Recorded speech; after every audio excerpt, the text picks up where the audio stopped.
No doubt you're seeing the chaos in the streets. We must make an example, or France will fall. What would you do if this assignment of defense was transferred to you?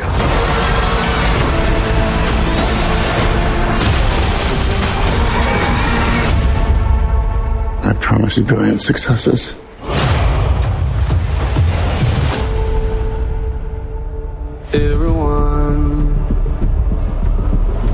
Everyone around is. What is this costume you have on? This is my uniform. Everyone is so near. I led the French victory at Toulon. What is your name? Napoleon. As the course of my life just changed. Napoleon. I'm destined for greatness. But those in power will only see me as a sword. I suggest you take the throne as a king. Holding on. Shall we vote?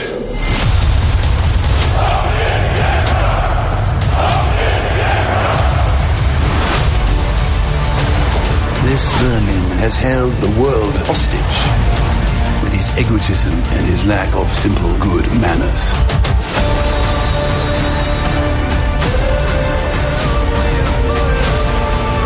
You think you're great. You are just a tiny little brute that is nothing without me. All of Europe is uniting forces against me. What's the outcome of this if you don't succeed? Your Majesty, we are discovered. Good. It's a trap! I'm the first to admit when I make a mistake.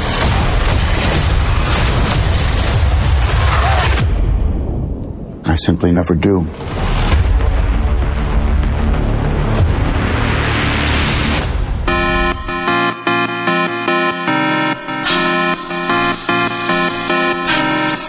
Hello and welcome to the Super 70 Podcast, episode 34.2, Ridley and Napoleon.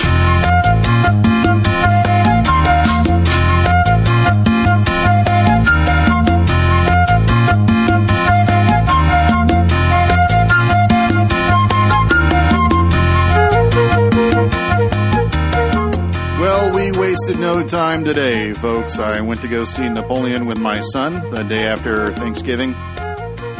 And here it is. He and I just came back, turned the mics on, started chatting away about it just right quick. Wanted to get our immediate thoughts down. No time for contemplation. This is it, folks. You get a lot of cinema history, a lot of real history, a lot of two guys just talking about how cool it was to sit through Sir Ridley Scott's latest creation.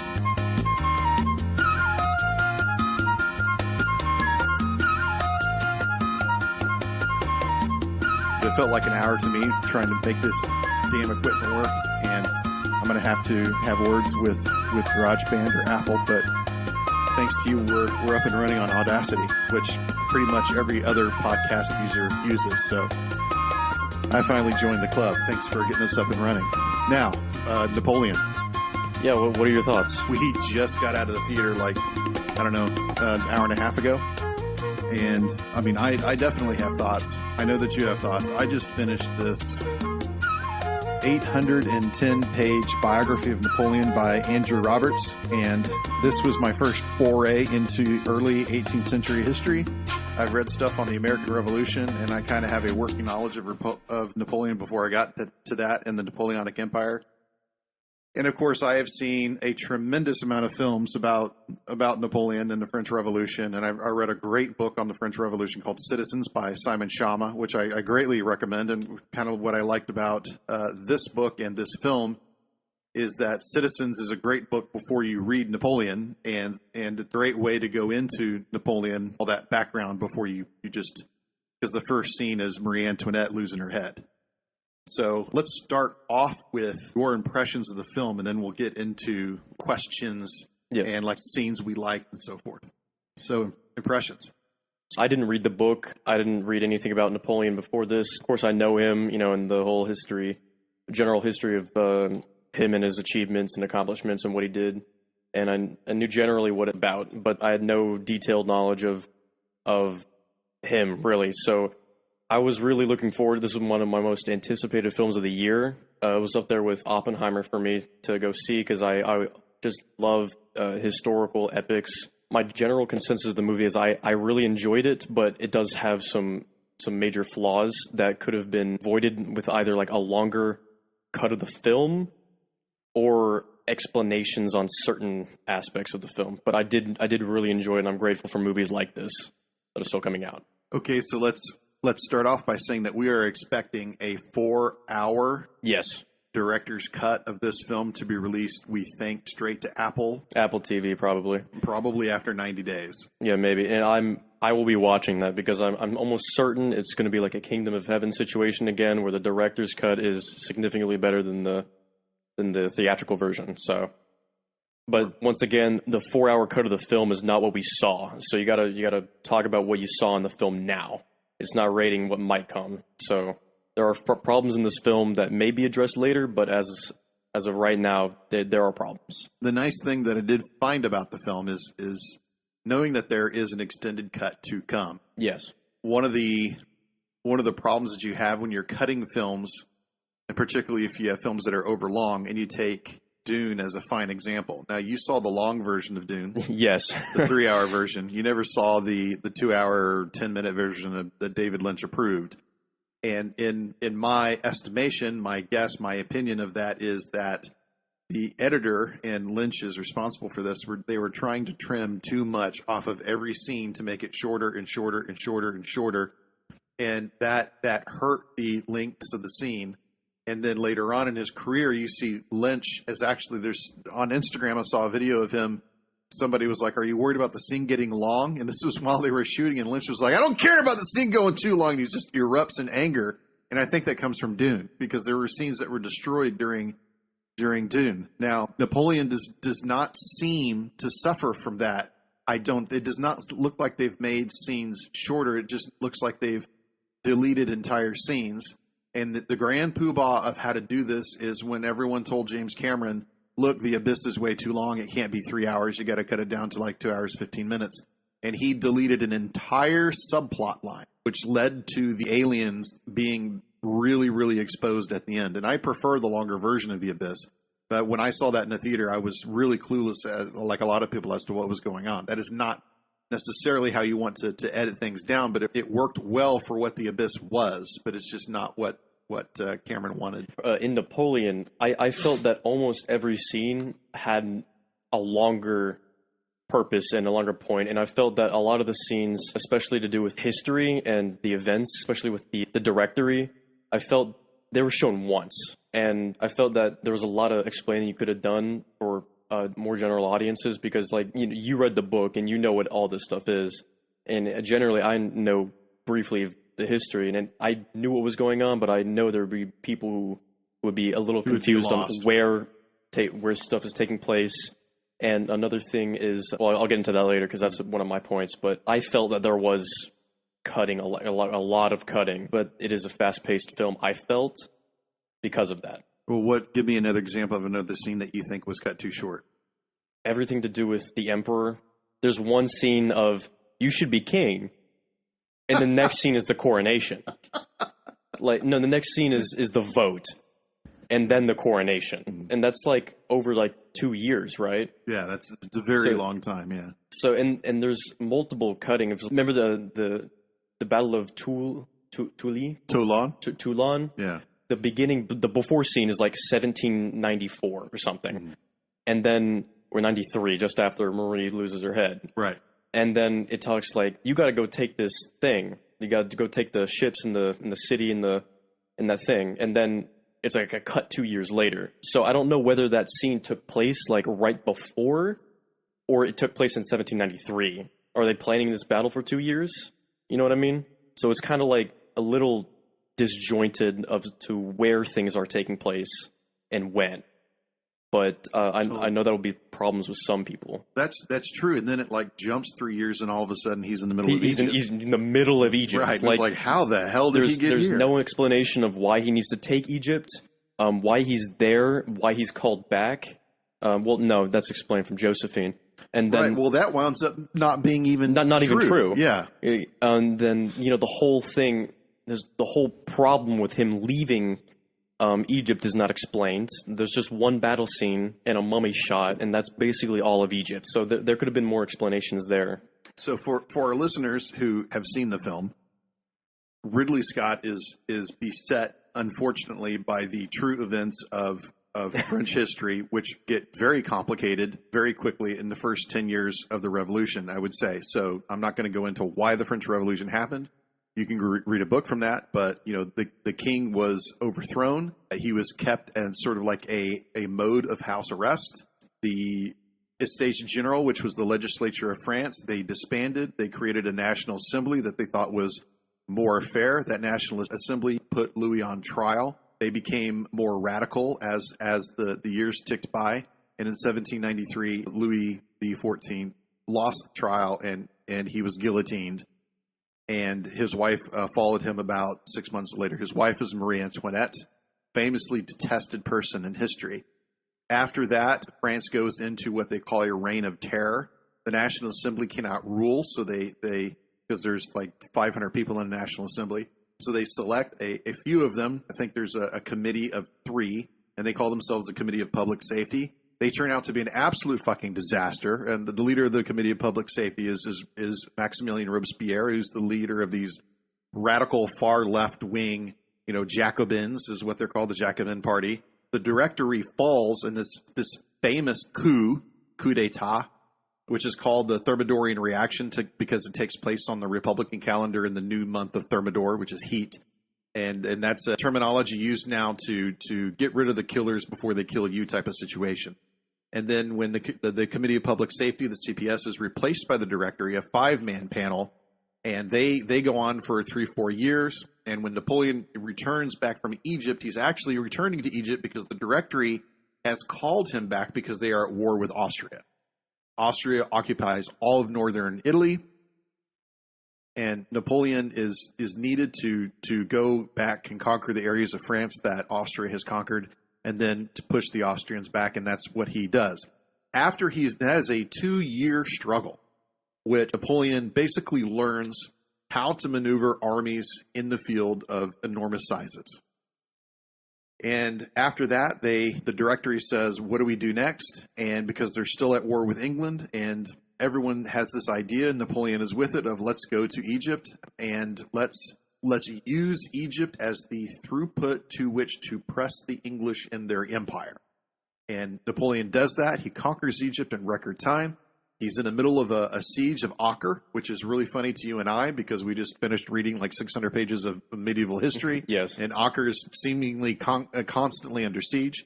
That's the Ottoman Empire at the time. And in the middle of that siege, and he's about to lose it, actually, they say, you need to come back here and because Austria is acting up again. So he does that again, and he's got to reconquer all this territory that he just conquered before. And he finds it extraneous that he's having to reconquer all this territory that he conquered before. If the Directory would just do their job, then this wouldn't be necessary. So he sees them as corrupt and inefficient and ineffectual and incompetent. And so he just says, I think, and he thinks I can do a better job myself, and he has the tools of which to do it because his troops are very loyal to him. So he makes a tripartite act, you could say, with the Abbé Sieyès on one side and Talleyrand on the other side, to form this new consulate. First consulate, second consulate, third consul. Actually, their jobs are consuls, and he's the first consul. So it's not necessarily the dictatorship of the first consul. There are 3 consuls, but no one ever remembers the second and third one. So his title is first consul or first citizen, and that goes on for a number of years. And how Ridley Scott is able to convey that on film in the span of an hour that took place, just has to be very challenging. And I think you're right, it didn't come across very well. There's 3 different government systems that are in this film. It's the Reign of Terror and that stuff, and then it's like the Directory, and then it's the consulates, and then the empire, and then that's like 4 systems that go by very quickly. Like most people are only aware of emperor of the him being emperor and the French revolutions, which doesn't include the Reign of Terror. So that could have been handled a little better. But once again, I don't see it as that big of an issue, because it's not like hard to follow. It's a kind of a middle ground. I found it easy to follow, but I don't know about other people. You know what I mean? Right. I think if you walked into it blind, you might be, if not knowing anything, Right. I think you'd be very confused on why scenes are happening. Yeah. And at the same time, it's punctuated by these jumps in time that are just very confusing. Yeah, 6 years in the future after Egypt, and it's 1804. And then it has these very real moments, like the Brumaire coup in 1799, when he takes over the directory, has all the members of the directory arrested. He goes in to basically force the National Assembly to vote in the consulate, and his brother is actually in the chamber trying to convey all this. Joseph Bonaparte, who is just this person in Napoleon's circle, who has a roller coaster of a career in terms of, this guy is negotiating treaties, and he's turning around, and then he's put in charge of Spain, which he just pisses away grandiosely, right? And in the middle of that struggle in the chamber, Napoleon is almost beat to death. Like they grab him and roughly handle him, and if the guards were not there, he could have conceivably been severely hurt. And that's not a moment of pride, I'm sure, that he looked back on in his career. And I thought the film did very well of, he got out of there with, luckily with the coat still on his back type of situation where he's out of breath and he's running around. And he's really, really, thank God there were guards there. Like it could have ended right there and then. It wouldn't be the first time a member of any type of legislative assembly was beaten to death, Especially in France. Especially in France, yeah. In the United States, famously, there was a senator that was beat on the floor with a cane during the Jackson. No, it was the guy who got the president was almost assassinated. Charles Sumner. No, it was Senator Charles Sumner who gave a speech on abolition, and a Southern senator beat the shit out of him on the floor of the Senate with a cane and broke the cane. Oh, and so the slaver, of course, was so popular in the South that his constituents sent him new canes. Oh, okay. Said you need to. Yeah, that's fantastic. Yeah. Okay. Right. So I wouldn't say that our history is any better than Republican France. Well, we didn't cut off anyone's head. We did not guillotine people. That's for sure. Actually, our very strange aside, our punishment process in our penal process is based on the observations of Alexis de Tocqueville, who was a French citizen who came over to study America. And it's called Democracy in America is the name of his book. It's very, very interesting. Very popular in France, I should say. Anyway, so Scott had a very challenging time first hour. This. Yes. Is there anything else general thoughts you want to bring up before these points are? It really became apparent to me. I thought this going in, but in the first hour, it really, I think, held true, where this was the wrong format for what Scott was trying to do. And they really needed a 6-part TV series and in my opinion, directed by Ridley Scott. It wouldn't be the first time he produced a TV series, Pillars of the Earth, about 20 years ago, which was with Haley Atwell and Eddie Redmayne, which was a very good attempt to convey the points of a book, The Pillars of the Earth, which was one of the most popular fiction books in the last 20 years. Regardless, I really thought this should have been a 6-part miniseries on HBO Max. Yeah, I'm unsure on that because it kind of loses the sense of scale if you put it in a TV format. There's very few TV shows that can, give off the presence that Napoleon would have. Who knows? It could have been amazing. It could have been great. But you're right. Like I don't see Joaquin Phoenix starring in an HBO Max. Yeah, that's the thing. I don't see him starring in the thing, and I don't see it getting a lot of attention. But the movie did, and I'm glad the movie did. But anyway, it could have been great. let's Now, go through your points. These aren't in order, but I'm just gonna go with what's generally chronological in terms of the movie. I'm gonna try and start with the stuff in the beginning and then say the stuff at the end. All right. I was thinking when we were getting out of the film, because it starts in 1789. Yeah. So I was thinking At the credit sequence. Is there a point for earlier life scene of things on Corsica? Because I know you mentioned that there was conflict with him with Napoleon and the government because he was from Corsica. Right. I don't know if that's something important to bring up because they didn't view him as an aristocrat or like a proper noble, because he was lower on the hierarchy. So I don't know if that's important to bring up for the film, you know? Well, I think that that's an essential part of his life of who Napoleon is, and I wasn't disappointed to not see it in the film, but I think that would have helped everyone see where he came from. Because one of my favorite scenes in the film is when he's at that dinner table, he's eating with his fingers, right? And this is in this time in France, everyone is using forks. Who is a Talleyrand comes in and says, they look at you like you're some Corsican thug. Yeah. And that's exactly how they thought of him. And Napoleon's father, Carlo, was a member of a very low-born member of the nobility of Corsica. Corsica was a province of Italy, Genoa specifically. It was settled by the Genoese. And they were constantly at war with France for the preceding century, and France finally conquered them the year after Napoleon was born. So Napoleon is only French. On a technicality. That's right. And his first language was a Corsican dialect. His second language was French, which he spoke fluently with no accent. And his third language was, Italian. He spoke Italian with no accent, and his third language was French, which he spoke with a Corsican accent that he could not get rid of. And this, of course, is why a lot of people in France treated him differently, just dismissed him outright. They didn't think that he was much of a person to take note of. And it's also one of these reasons why the other Europeans, because of his low noble birth, they don't like Alexander I of Russia, or Francis I of Austria, or George III of England when he was, in his modes of complete sobriety, because he was the Mad King George.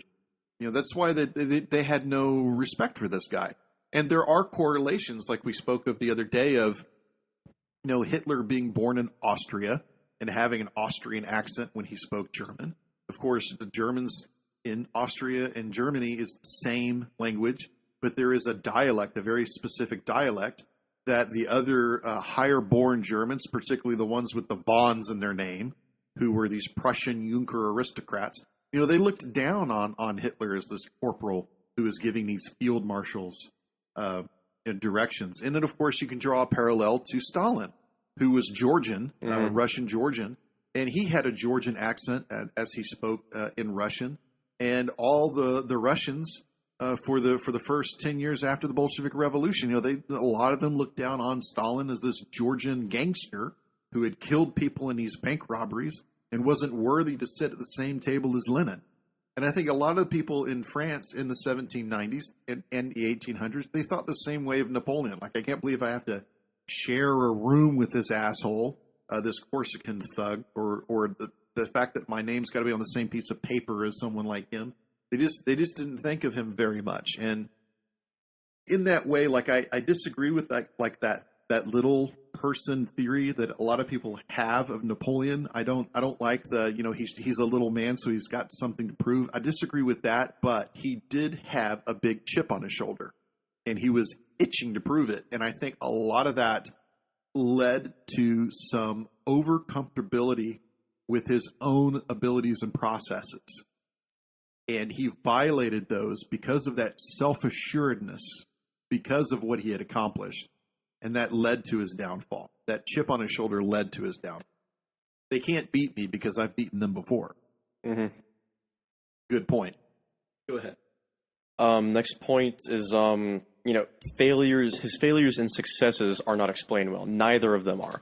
So my main point is Waterloo. The final act of the film. None of it is explained very well. Why he loses, what causes his loss, and that goes the same for his successes. Only one scene explains why. Like, it shows off his prowess on the battlefield and his tactician skills, and that's the scene in the winter when he defeats the Austrians. Is it? Yeah, the Battle of Austerlitz, the Austrians and the Prussians and the Russians. Every other battle really isn't explained well. It doesn't show him as a great tactician, except for that one. And then I know Waterloo. You said that there was it was war gamed after it was explained. This.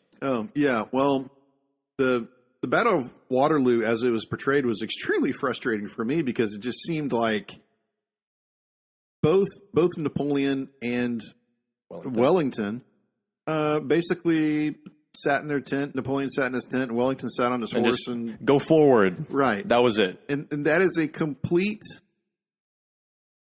misportrayal of what really happened in the battle. And if you want to watch like the best beat by beat, blow by blow movie about Waterloo is a movie called Waterloo that was directed by, I want to say it was Abel Vance. Dylan is referring to Abel Gance, the director of a 4-hour silent film about Napoleon that premiered in 1927. Waterloo was directed by Sergei Bondarchuk, a Soviet director, and it premiered in 1970. It was 1970, and it's an amazing film. It's 3 hours. They shot it in Ukraine. It was the only place they could find where they just had vast amounts of space where they could just shoot whatever they wanted to do. There were elements of the Soviet military that they used in uniform for the film, a lot like Kohlberg from 1945 that the Nazis shot. You know, they used Nazi soldiers in the film. Christopher Plummer plays Wellington in this brilliant portrayal, which I actually think suited the man Wellington. And then Rod Steiger, who's everyone kind of forgets now. He famously was the sheriff in the Heat of the Night. So it's 3 years after he does that movie, he plays Napoleon in Waterloo. And it really does this amazing representation of what really happened. I have no idea what led to that production, of why they felt the need to tell that film in 1970. It's kind of like when Richard Harris played Cromwell in 1973. It was like, who asked for this in 1973? But it is an amazing story.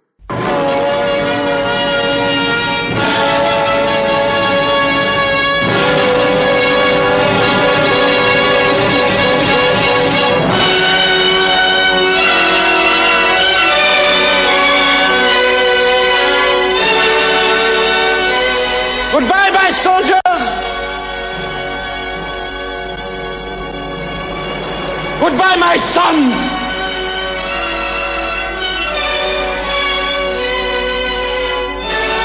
Goodbye, my children!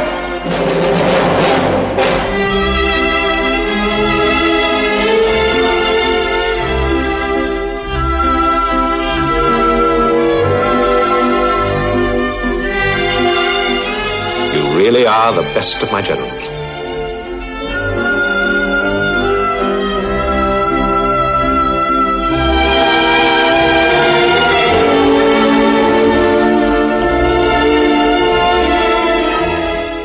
My body's dying, yet my brain is still good.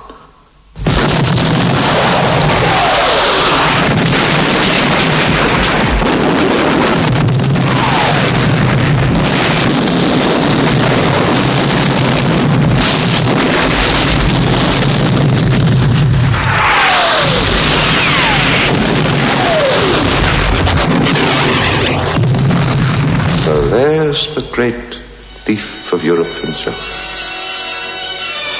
I will not!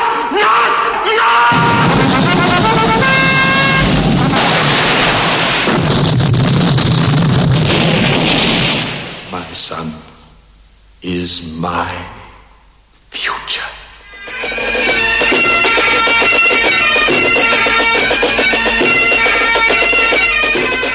Has Wellington nothing to offer me but these Amazons?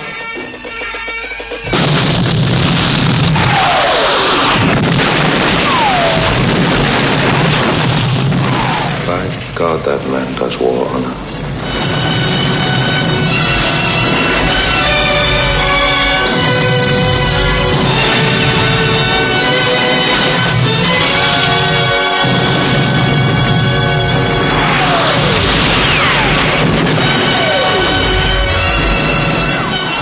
want what remains of us here. Here! Tell them that we won the war! We won the war! Will you agree to surrender? Mad!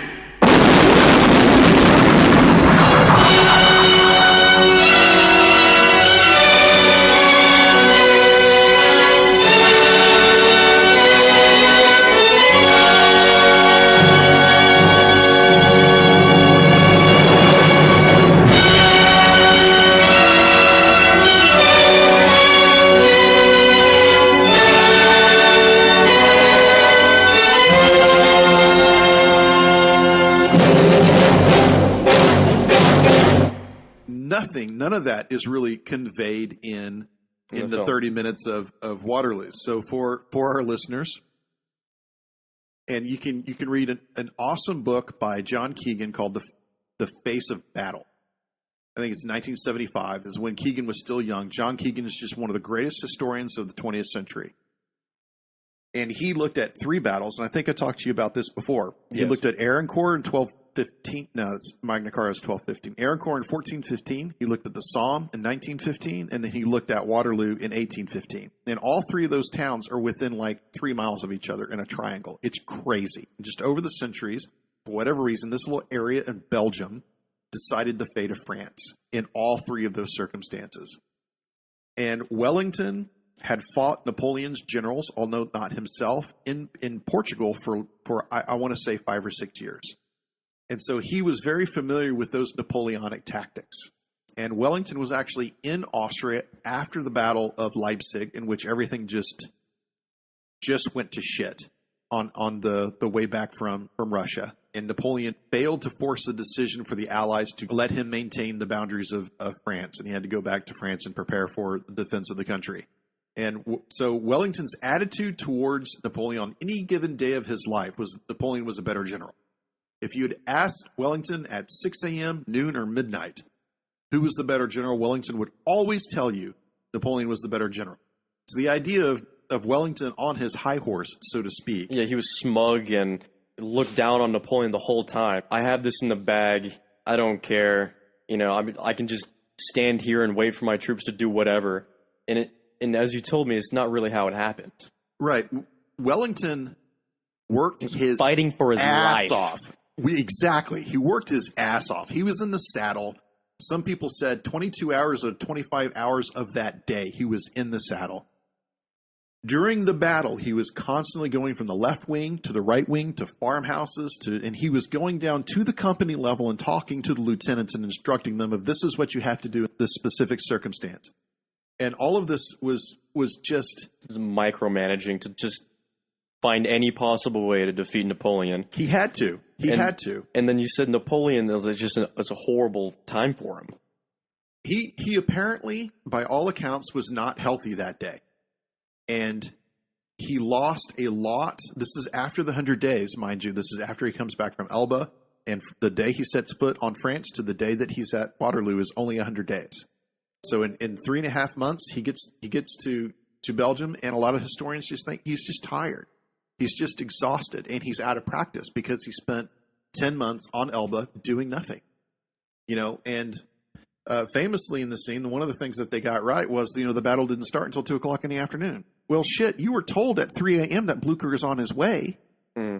And he's doing a forced night march. Like, start the battle. Like, if Napoleon had started there's a lot of ifs, but if Napoleon had started the battle at 3 a.m., he would have won. And if he had started the battle anytime at 6 o'clock or 9 o'clock or even noon, a lot of people say, well, he would have won. This idea that he didn't want to go out during the rain is kind of stupid. And the idea of Wellington saying something like, I try not to get wet, like, come on. Wellington went through an unbelievable amount of shit when he was in Portugal fighting the French in Spain. That was a crazy remark just to read. So, and it really takes away from Wellington's effort that he did everything that he could. And the famous line from Wellington with people after the battles, when he got back to England, they were like, so how did it go? How did you win? And he said, it was the nearest run thing. It was the closest damn thing in history. Like, he came so close to losing that battle. And no matter how many times he said that, no matter how many times he repeats that, no matter how many times people read that, it's always presented as like the most extravagant defeat of all time. Right. And even in the film, it's almost presented, even before the battle starts, it's presented as like a loss, like already. It's like the impending doom that is, he points on the map, and he's like, Waterloo. And then, whether you know or not, it's presented as like the tragedy, and it doesn't seem as though it's presented well, like historically. He's like, even throughout, he's ordering the troops, and it doesn't seem like he cares. Right. And it's presented. I thought the battle was presented a little underwhelming.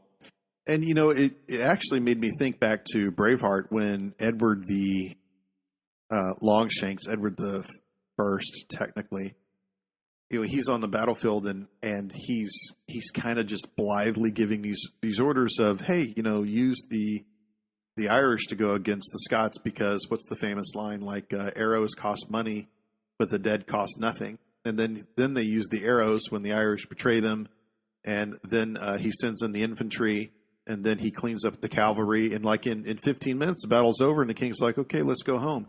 And I kind of got the feeling that that's where they wanted to go with Wellington on his horse, going, oh, do this and do that, and I'm just not going to move off my horse. In the bag. Yeah. It's like Scarface, right? $1,000,000 here, $1,000,000 there, no problem. So that was my problem with that battle. But like, once again, they're all directed well. Very well. They're directed and presented very well, but it's not presented, except for Waterloo. But every other battle is presented like very, very grandiose, and it's a battle scene of battle scenes. Like, it's one of the best depictions of a battle I've seen on film.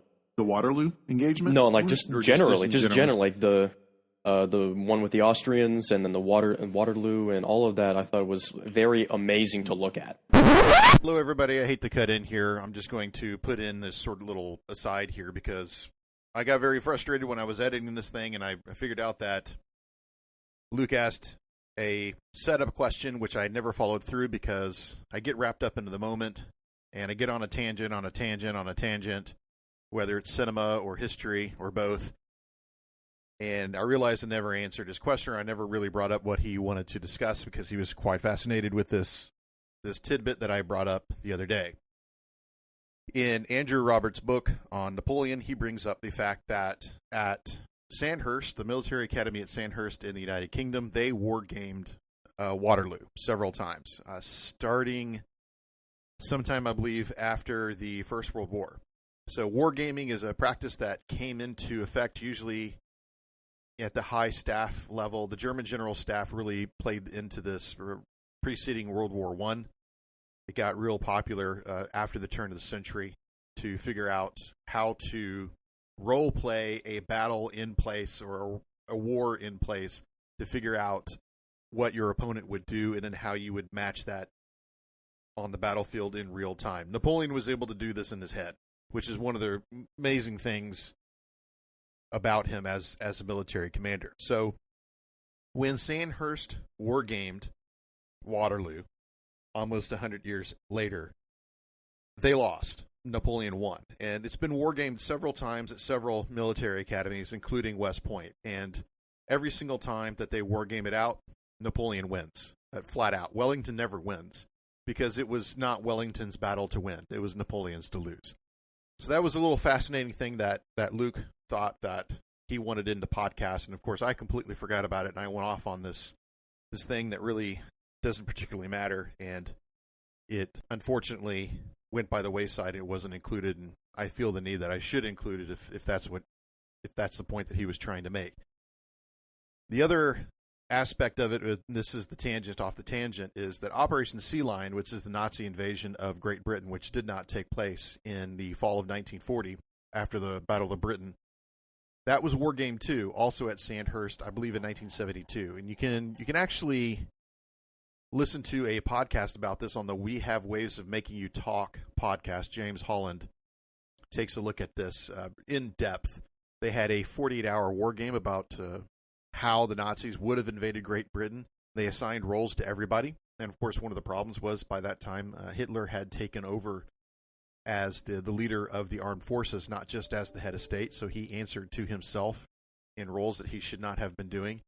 And even when they decided, we're going to go ahead and kill Goering in a plane crash on the second day, because that would make things more fair for the Germans still lost it.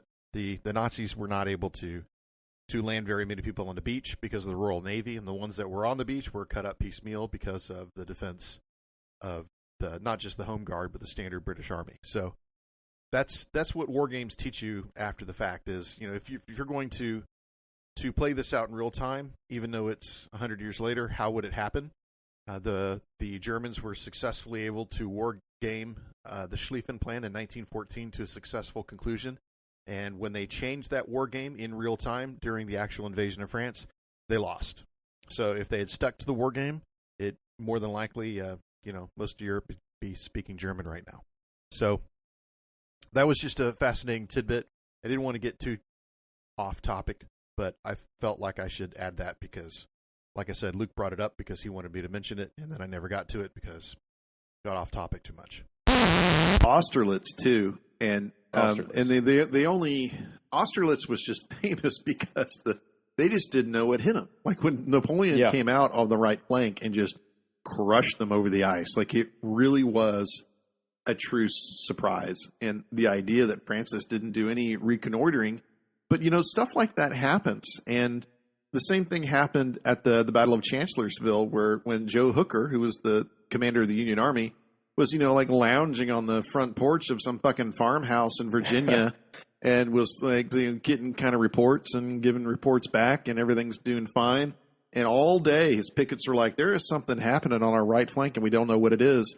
And, I think it was like 6 p.m. Stonewall Jackson just hits the Union right flank with an entire corps. It was phenomenal that Jackson had moved that many men through the woods that fast. It took all day, but they left at 3 a.m. But the idea that they had just run around the Union Army and hit them that hard, the same thing happened at Austerlitz. And Napoleon had just, and it wasn't even one corps, I think it was 2 corps where he just moved. That was another thing that the movie didn't go into. Well, I didn't expect them to, but the corps idea, okay, so armies were very rarely larger than a corps, and a corps was about 50 to 60,000 soldiers. Yeah, after Rome, it was rare to see that. After Rome, it was very rare to see that, especially in Europe. You'd have to go to India or China to see those kinds of numbers, particularly during the Middle Ages. But Napoleon managed an army of 50 to 60,000 people very well, which is kind of the Battle of Caen in the Third Punic War, or the Second Punic War in the Roman times, between Hannibal and the Romans. That was a 50,000 man army. So to give you kind of a size, and every general wants a Khan. Every general wants to defeat that solid and that righteous. And so once Napoleon got that under his hat, he particularly during the invasion of northern Italy in 1796, he figures, well, I can not just do this, but I can manage 2 corps and 3 corps and 4 corps. And pretty soon he's wielding like 5 corps. 5 corps is crazy. And then the corps swell. The corps get bigger because they're taking cannons and they're taking their own infantry. They're taking their own They're taking their own cavalry units. And pretty soon, when he's going to Russia, he's managing. It's not 5 corps. It's like 5 armies with 5 corps in each army. It's like 1.6 million men, which was the largest army ever fielded in history prior to 1914. Like that's how huge it was. And the Americans would field an army, but not nearly that large. In Northern Virginia, I think that Grant only got up to about 900,000 troops. And mind you, in the age before, particularly before railroads, like everything is on a horse or a donkey, or a man is carrying it. And so you have to think about water, you have to think about food, you have to think about eggs. And Scott didn't go into this, and I didn't expect him to. We didn't need that, but to see the core level. The physical manifestation of it on screen during the Battle of Austerlitz was incredible. And, of course, you really saw it in Waterloo. And there were some scenes where the lines looked kind of thin, like there's, like a 2-man line. You're right. But, it's expensive. Extras are expensive. And he did as best he could with the CGI. I thought the CGI looked pretty good. Mm-hmm. It looked great. I mean, he hit it very well, which is important to do. Right. Especially in Austerlitz. It was very well hidden with the cannon shots. I thought it was very well done. Yeah, I really appreciated the cannons in the film because Napoleon was raised in artillery when he went to school. He was classed in artillery. He knew artillery like the back of his hand. And cannons were not nearly as accurate as artillery is today with rifled gunnery. But they could still be devastating. Mm-hmm. And then the cannon shot, where you fill the cannon with just buckshot.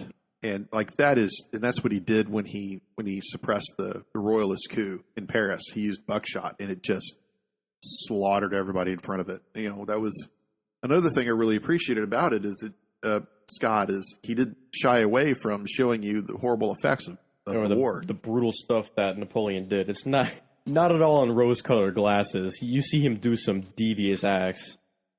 He had no problem taking a life, and when he was younger and he was in battle, he was actually, he was fighting with his troops as a young lieutenant, and he got stabbed in the thigh, I read by that. a bayonet, yeah.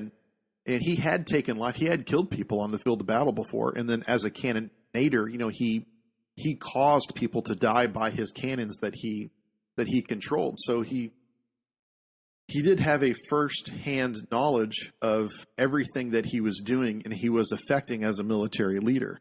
And I don't remember the last person who was a head of state who commanded fields and who commanded troops in battle. But he might be the last one, certainly on that scale, right? Like the last U.S. president to command troops in the field was George Washington when he suppressed the Whiskey Rebellion. So we don't expect our heads of state to go. Yeah, not after Richard III. Right. Good point. Richard III was the last king of England to die on the field of battle when he lost the Battle of Bosworth Field in 1485. In 2012 his body was found underneath a parking garage in Leicester. Anything else about the battle scenes? I thought, with the exception of Waterloo, I thought they were well. Yeah, I thought they were done well. Borodino, watching the March to Russia was rough. I mean, it was all right. It was all right. I mean, it has the same problem that I do with Elba and St. Helena, but it's not like Dr. Zhivago. I mean, it's not painted as like the hellscape that I'm sure it was. You just see a couple dudes shivering and like smoking cigarettes. It doesn't seem like hell's raining on them from the weather. Well, and again, I think that goes back to the editing problem and the shortage of time that we have. Josephine, it's really cold here. Oh, yeah. like show us. It just looks like kind of. It looks like your average day in Calgary. You know what I mean? Like it's just kind of snowy. Yeah. So it's not. I thought the march wasn't, and then the title was like, you lost like 600,000 men. It was like, we didn't see that at all.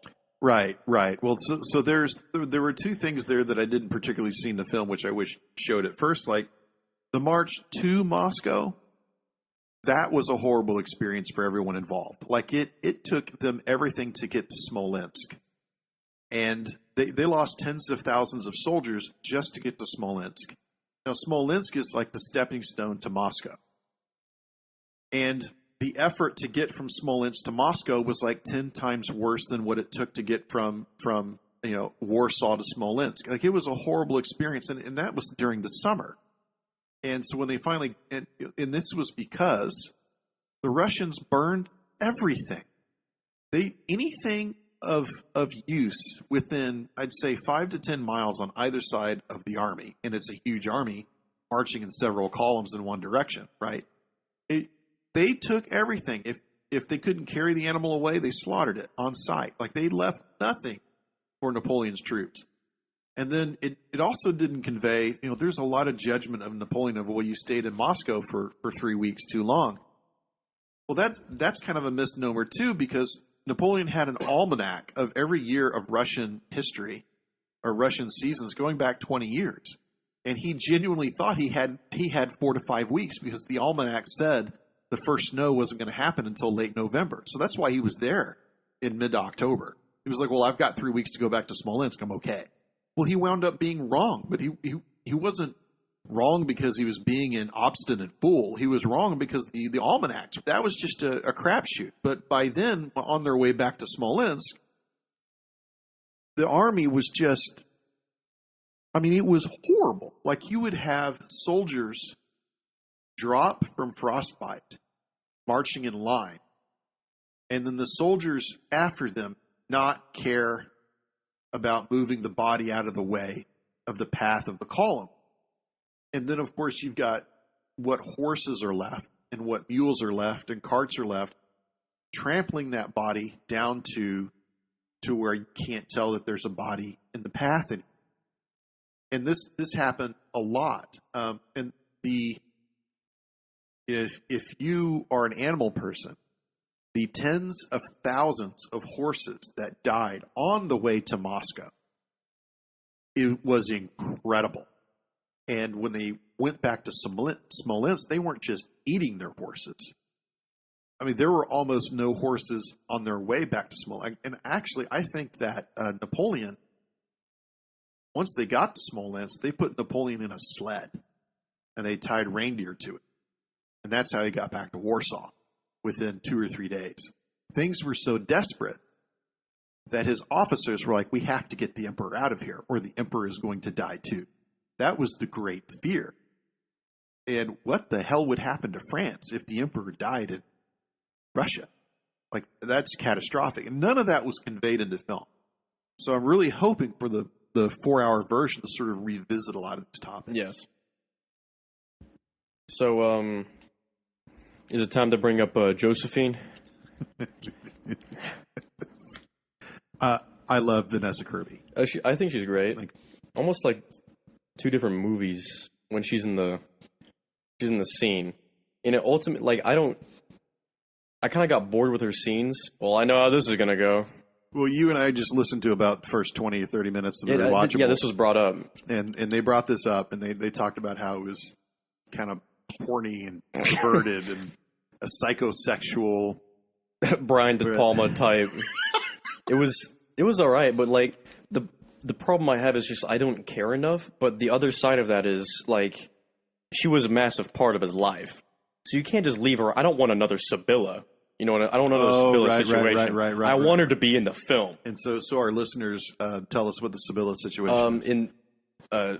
Ridley Scott, about 15 years ago, made a movie called Kingdom of Heaven, and the theatrical cut was basically excluding Sibylla, which is the queen of Jerusalem back in the Crusades. And she was not in the theatrical cut, and she was a very important person during the fall of Jerusalem.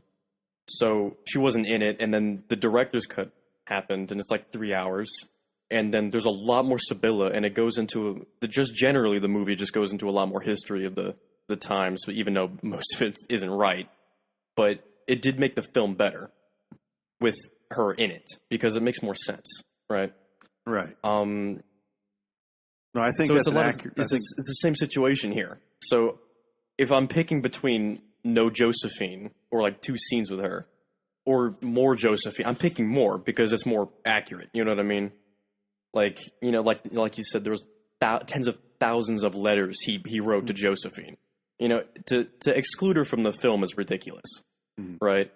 But you get to the point where, like, every scene is, you know, just a ridiculous, it's softcore porn, right? Like, it's almost every scene until they divorce. Yeah. So, which also just kind of, like you were saying, just comes out of the middle of nowhere. It comes out of nowhere. Yeah. Well, it's kind of built up, but subtly. And then he says, let's get a divorce. And the next scene is like they're in the chapel and signing the thing, you know. Same with their marriage, really. Like they're just like sitting out for coffee like twice and then they're married. But I guess that's how it was 200 years ago. Well, the relationship was complicated and, really? Yeah. And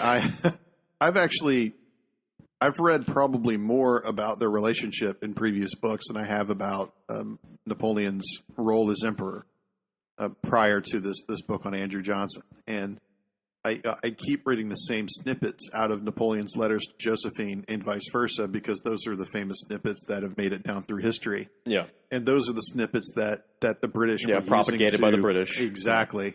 I tell you something, the British did not come off very good in this film. No. Once again, it's like you said earlier, because he was Corsican. Right. British wouldn't do that to another foreign emperor, like publish his letters in their news. It's like that. So yeah, I think that was missing. I think that's true. And it's like, oh, the British are just being dicks. Like, they wouldn't do that to the Tsar. No, they wouldn't. Yeah. They wouldn't do that to the Pope, the King of Italy. Yeah, if they had a king. Other Italians would have done it to the Pope, but not the Brits. Yeah, not the Brits. And they weren't, they were famously anti-Catholic.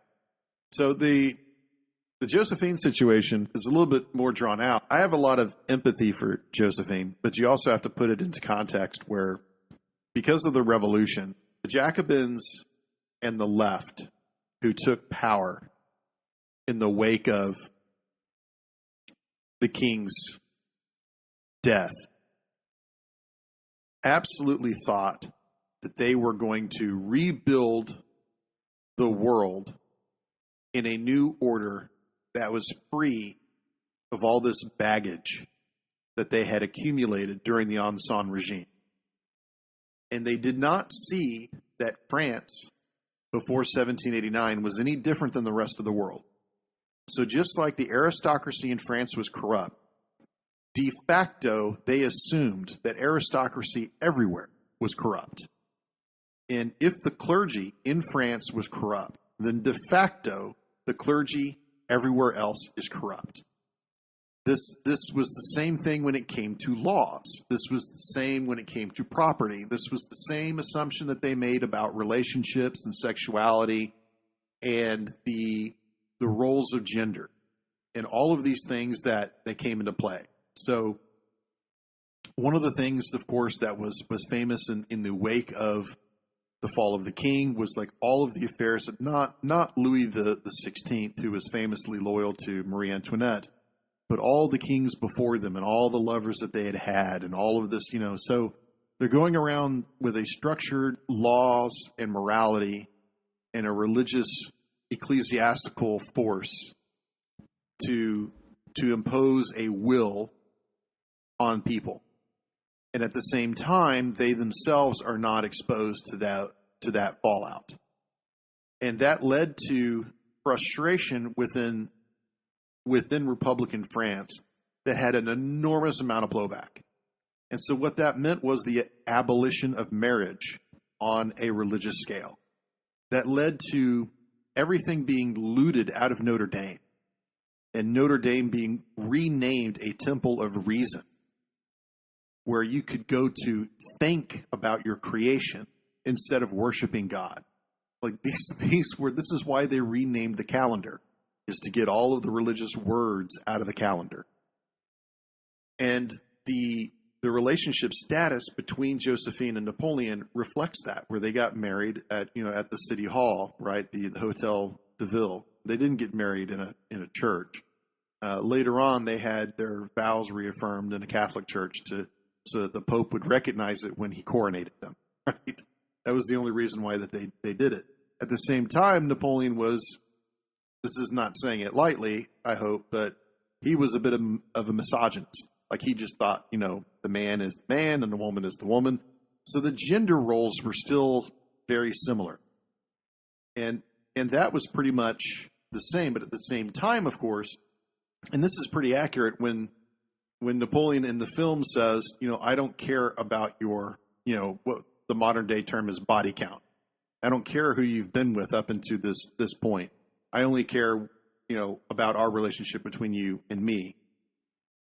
And that was very true of a lot of people trying to restart culture and restart morality and set everything, like Tyler Durden would say, back to zero.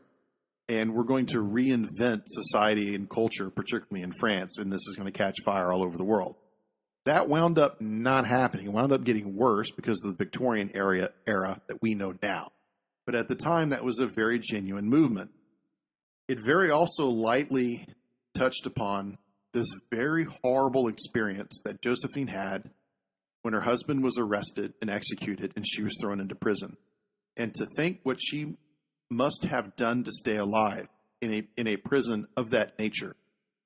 It just sounded horrible reading about it in Andrew Roberts' book. It sounded like the worst place on earth to be. And Napoleon, of course, would know this because less than 2 weeks after Josephine was released from prison, Napoleon was arrested and he was put into the same prison. So they're kind of like two ships passing in the night type of situation. Now, he didn't have nearly the horrible experience that she had. There was a change of government. Those prisoners were released. You know, that was the consequence of that action. He didn't hold that against her for surviving because he saw himself as a survivor. So that part of the relationship made a lot of sense. And in terms of the kinkiness and the rest of the film, like I just saw that all as comedy. But Josephine was famous in Paris society for how she was able to seduce people. And a lot of people wrote about it before she met Napoleon. And there were people on Napoleon's staff as a consulate who had been with her in bed. And Napoleon knew that and did not care. But he was truly hurt when in Egypt, when this is another true part of the film, when he finds that Hippolyte Charles was sleeping with Josephine. Like that, like he was really severely hurt. Now, with 20th century eyes, we can look back on that and say, why are you surprised? And even in the film, it was kind of, I mean, is Napoleon that much of an idiot? But he really did think that she was going to honor their marriage, so to speak. And all of that made sense. And it did show the real effect was it took years for Josephine to learn to love him. It was not an immediate attraction. She really did it out of function, not of form. And it just took a very long time for her to like, this guy, he's all right. Like he's not perfect, but he's all right. And when things go wrong, which means that she can't bear children, that's when things go horribly wrong for both of them. And I'm just speculating here, and I haven't read this in anything, but she may not have been able to bear children probably because of her experience in jail. Could have just had a very negative effect on her physiology, which just goes back to the point of it must have just been a completely horrible experience. And yeah, she might have been wealthy, and yeah, she might have been an aristocrat, and yeah, she might have been this, that, or the other, but nobody deserves to be treated like that at any point in time in history. So I thought the film did very well, and Kirby, I think, was the perfect actress to portray these types of emotions and notes in this very strange relationship. What did you think of their relationship? I thought it was interesting. I wouldn't say it was boring, but I would say it was. I have no idea what to even think of. I've never really seen an equivalent of that on film. Really, it wasn't like the worst. It's not like horrible to watch. There's like 4 different times where it like cuts to them just sitting there, and it takes like 10 seconds for like someone to say something. Pretty odd to watch, but once again, I wouldn't cut it out. I don't think you can tell the story of Napoleon's rise and fall without including her. I can't remember when she passed away, but in the film, it intimated that she passed away within the 100 days. Yeah, it was like 1814 or something. Yeah, when he was on elbow for 10 months. He got back and he made a roundabout way back to Paris, which you can still walk today. It's called the Route Napoleon. Lots of people do it every year. Yeah. On motorcycle. He was just too late. Yeah. In the criticism in the movie of nobody thought to tell me that she had passed away. I'm like, well, he was not very easy to reach when he was reconquering France. Yeah. So I thought that was a little bit of a low blow. But anything else about that? About the topic? About the topic of their relationship of Josephine in general. I really enjoyed the performance. I don't know if you're ever going to be able to put that relationship in a bottle. He was truly in love with her, and he never stopped loving her, and I absolutely believe that. He never would have divorced her if she was able to give him a child.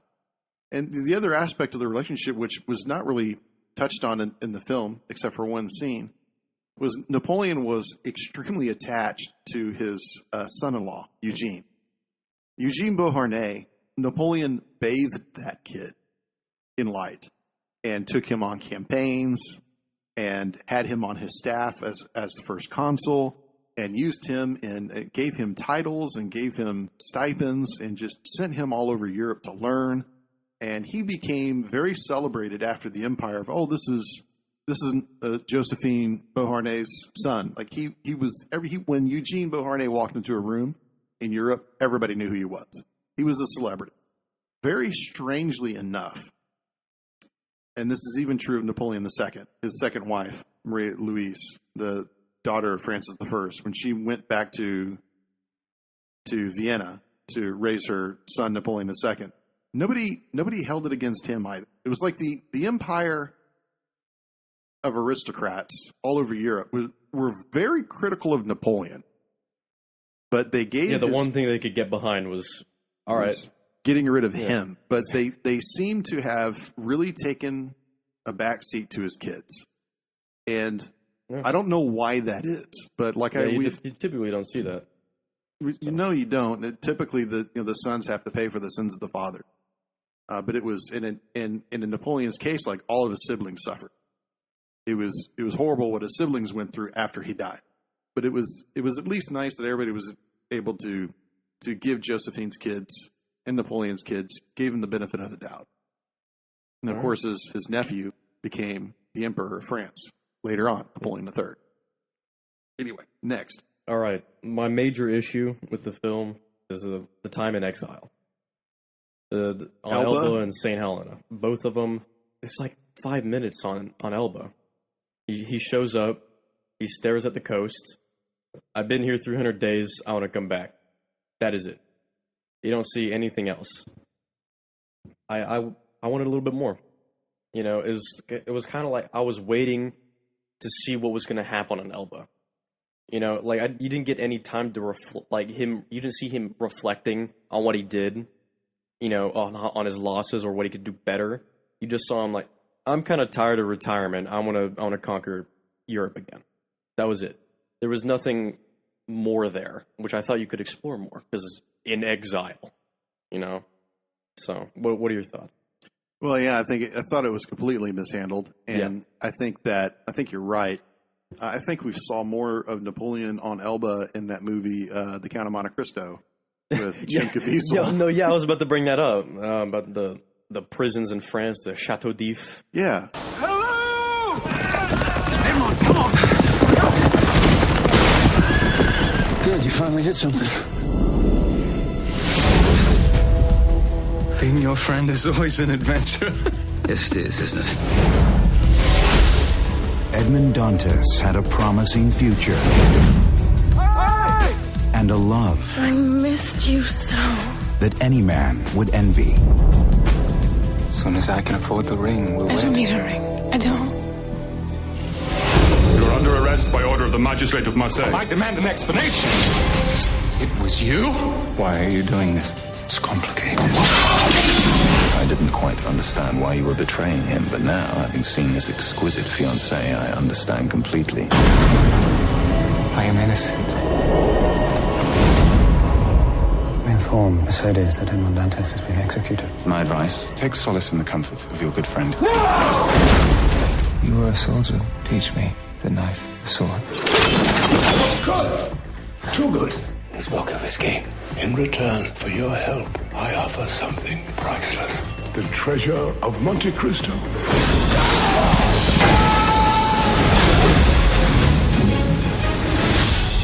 Follow the clues. You are wealthier than any man I have ever heard of. What do you want to buy? Revenge. I will change my identity. I shall become a count. Ladies and gentlemen, the Count of Monte Cristo. Count on revenge. Death is too good for them. They must suffer as I suffered. I'm a count. Not a saint. The Count of Monte Cristo. Like, you saw more of Napoleon and Elba in a movie not about Napoleon. You know, and that's the opener. I mean, it's a pretty strong opener. Yeah, and it didn't go into... It characterized it. He had more characterization in, like, the first 10 minutes of him showing Napoleon in that movie than you had in the first hour of this film. Right. You know, it shows what he wants and shows how he gets it. And I thought that movie did a great job of portraying him more effectively than this film, really. Yeah, and that leads into another point I'm going to get in later. The Count of Monte Cristo is an excellent film that goes through the fear of the Bonapartes in in Charles X and Louis XVIII's era of France, and particularly the book The Count of Monte Cristo is, of course, by Alexandre Dumas, whose father was a sorry, no, keep going. Whose father was a general who fought for Napoleon. So that's why there's like this Bonapartist connection to it. In that film, in Count of Monte Cristo, there is more fear felt for Bonaparte coming back than there is in this movie. Right. It's like it feels like everyone is just scared shitless that Napoleon's coming back, and all you see in this film is just like, oh, he's back. Stop him with like one corps. Not even a corps, just like send like one regiment. One regiment. Yeah. So, go stop him. And then I don't know. Like later on, it's just like, oh, he's gonna come here. Just, I don't know, send some people to go fight him off. Yeah, who's the guy? Oh yeah, just get Wellington and just throw him there. That's what it was presented as. It looked kind of by accident, you know. And I completely understand you have time constraints, but you know, going back to Elba, he was trying to enforce the treaties at Tilsit. They would not. There was so much left out, and I get it, time constraints, but you know, he met with Prinz von Metternich, who was the Prime Minister of Austria and the Foreign Minister, and they tried to hammer out a deal. And what it came about to was, well, you have to give all this territory that you've conquered, you have to give it back to these countries. And Napoleon was like, look, I don't mind giving back territory that I've conquered back to you as part of this agreement. But you're asking me to give back parts of France to other nations that were a part of France before I took over. Like, I can't give you something that I didn't conquer. Like this place, like Alsace, that's been a part of France for 3 centuries. And you're asking me to give it to Germany? No. You know, he ran back to Paris and he raised an army, and that led to this amazing situation, which I really wish was in the film, and I don't think that anyone has ever filmed it. And that is the defense of France that took place over a 3-month period when Austria and Prussia and some parts of Russia invaded France. And Napoleon only had 1 corps.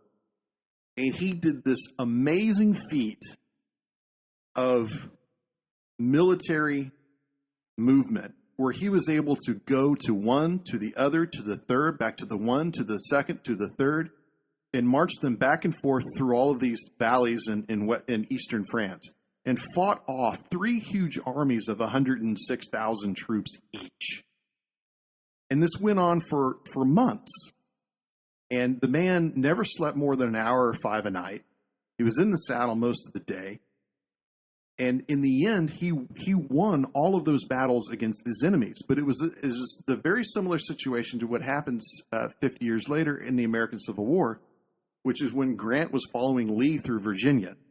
And every time Grant just hit Lee beat the shit out of him.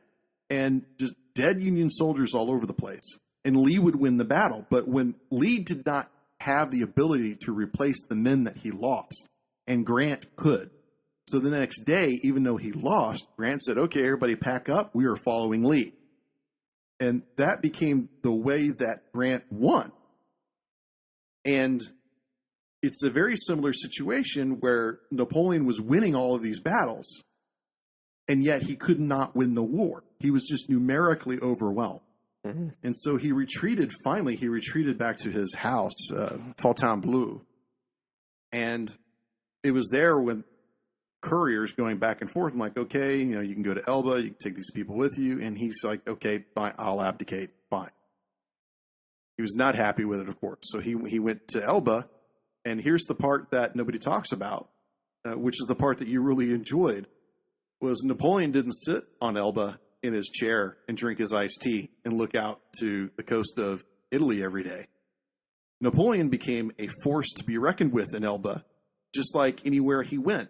He rearranged the law code. He rebuilt the streets. He started public works. They built sewers. They built fountains. There are fountains in Elba that work to this day that provide fresh, clean water to the populace. He reorganized the defense. He did so much in Elba that he changed the island forever. And a lot of people found that it didn't need improvement for the next century because of everything that he did in the 10 months that he was there. And he found time to read, and he entertained visitors, and he did X, Y, and Z. But also the film didn't go into, and I thought this was a huge hole in the film, why the hell did he go back? What was his purpose in going back? And that was not rung at all. And there were two major reasons. The first was he was hearing from a long line of people that he had an enormous amount of trust in, that Louis XVIII, who was the brother of the dead king, Louis XVI. The reason there is no Louis XVII was Louis XVI's son was locked away in the Bastille and died there. And it was years before people asked themselves, oh, hey, where's the Prince Regent? They literally locked him away, threw away the key, and fucking forgot about him. Like, they couldn't even find his body.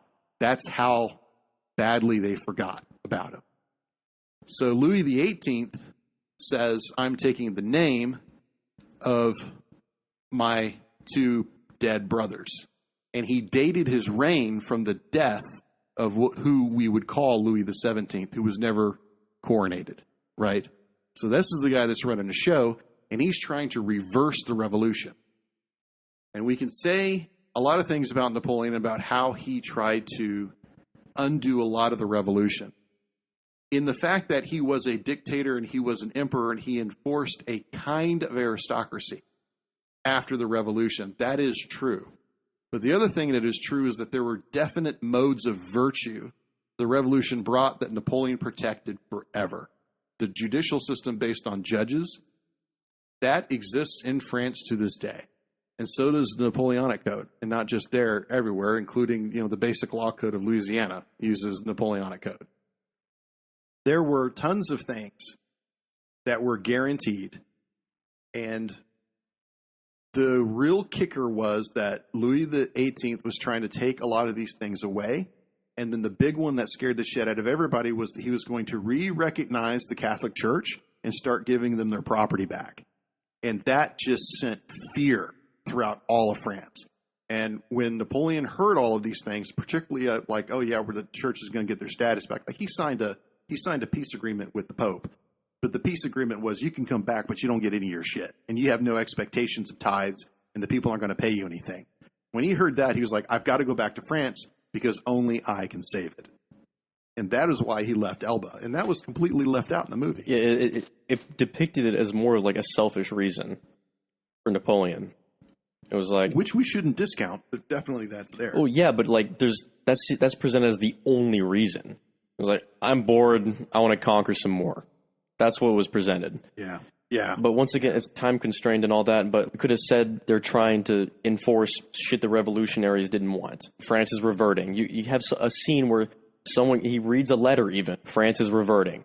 You got to come back by like one of the Bonaparte loyalists. You could have seen, because even that was shown in Count of Monte Cristo. It was shown in that movie. It was. He hands a letter to some guy in France, and it was shown there. There could have been more on Elba, and that's one of my most anticipated scenes in the movie was his time on Elba, because I thought that would be the most character-rich part of the film, time in exile. So this also goes on to St. Helena. Yeah. So I also thought that was done just as poorly.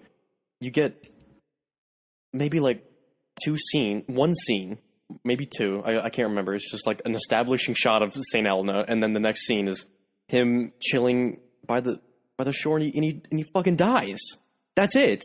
6 years, and you get like 5 minutes. I know they could have done more. What are your thoughts on St. Helena?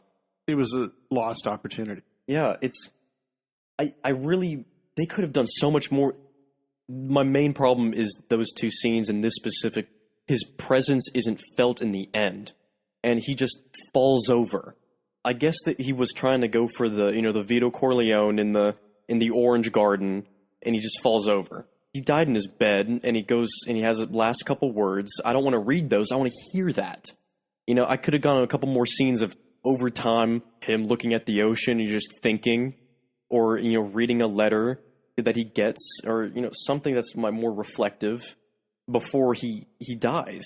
And it's incredibly quick. Like, the Battle of Waterloo was 7 minutes earlier, and then he dies within a span of the next 15 minutes. I thought it was really not handled very well, him just falling over. I did like the lie at the end when he said, I burned down Moscow, because he had denied it for so many years, because that was the rumor. And then, of course, you could look at it of, well, he burnt it down because he was there and they did it in a reaction to him taking Moscow. But, whatever. But he was caught constantly lying about how many men he lost in each battle and how many of the enemy that he killed in battle. And so he was known to stretch the truth. Now, how much of that was known at the time, I'm not sure. But, of course, he was not well liked throughout European upper class, so it doesn't particularly. They all probably saw him as a liar, but it did. He suffered horribly when he died. He had stomach cancer. Yeah, and he had stomach cancer. It was the same. I think 4 or 5 people, including his son, one of his illegitimate sons. He had 2, and then and his legitimate son, Napoleon II, and then his nephew, Napoleon III. They all died of stomach cancer. And Napoleon III died when he was like 80-something years old. He was like 85 when he finally claimed him. But it was really a horrible situation. And he lingered for it was months-long illness, and then for a few weeks it was bad, and the last week it was particularly very bad. And it's a golden opportunity to have him, lying down in bed and then saying those last 3 lines instead of showing them up on a screen, like you were saying, which was France, Army, Josephine, which I thought was brilliant. And then, with you don't even have to have a last breath. You just have closing of the eyes. And then like they did back then, you stop the clock. You could have heard, of course, that's a trope that you've seen in movies before. But I thought that was much more appropriate than the Vito Corleone. Yeah. I'm just dropping. That goes back to the whole mafioso accusation. Yeah. The Corsican thug. Yeah. That also leads into the presence of Napoleon. I felt he only had presence in the battle scenes. And then everything else, he doesn't present it as, the Wind and the Lion.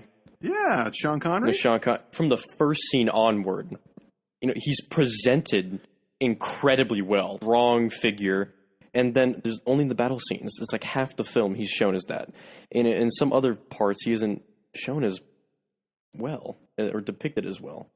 Once again, I wasn't there, so.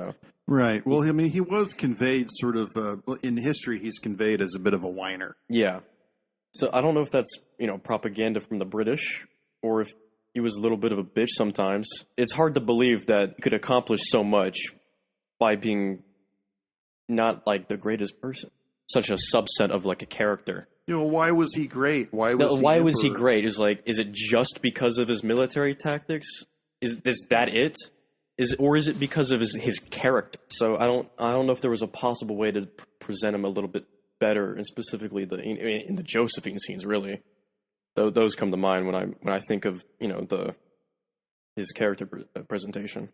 Well, there seemed to be, I think that's true, and there seemed to be a lost opportunity to convey everything that Napoleon did for France, which was really substantial, and I don't think that it was conveyed at all. Like it's the great opportunity for just even a montage. Okay. So you're talking like during the Napoleonic Code, Napoleon met, I think for like 2 or 3 hours every day with this council of 7 judges and lawyers who were going through all of the laws of France. The law had been revamped during the Revolution, but it had not been codified.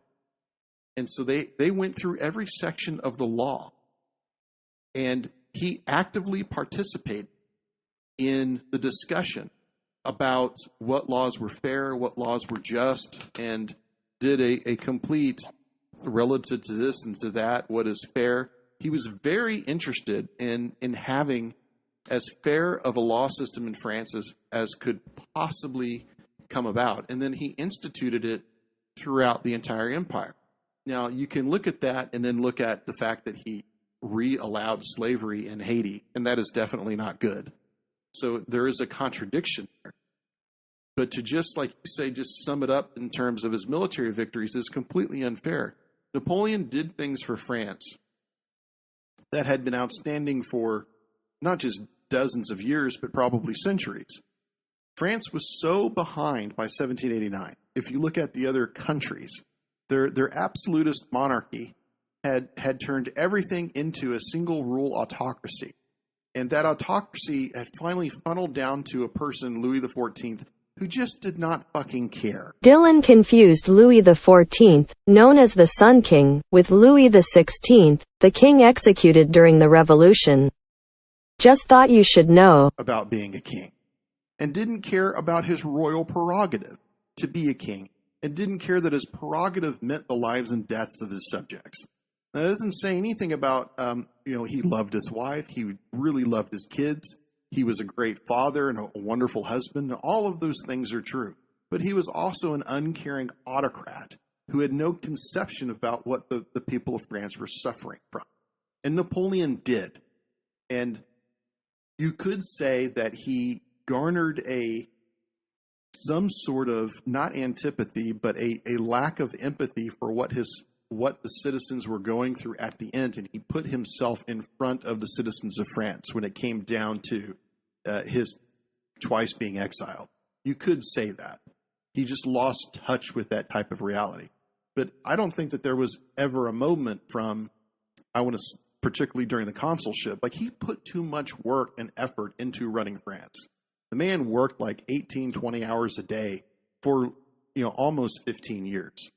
And I think that he cared deeply about the people of France. And I think that is why the people of France still to this day honor him and look to him, is because of how he served them. Like a lot of world leaders, it's not black and white. Like I remember when I went to China in the late 90s, they said the party looks at Mao as 70% effective. And I just laughed at this, the idea that you could put a number to it.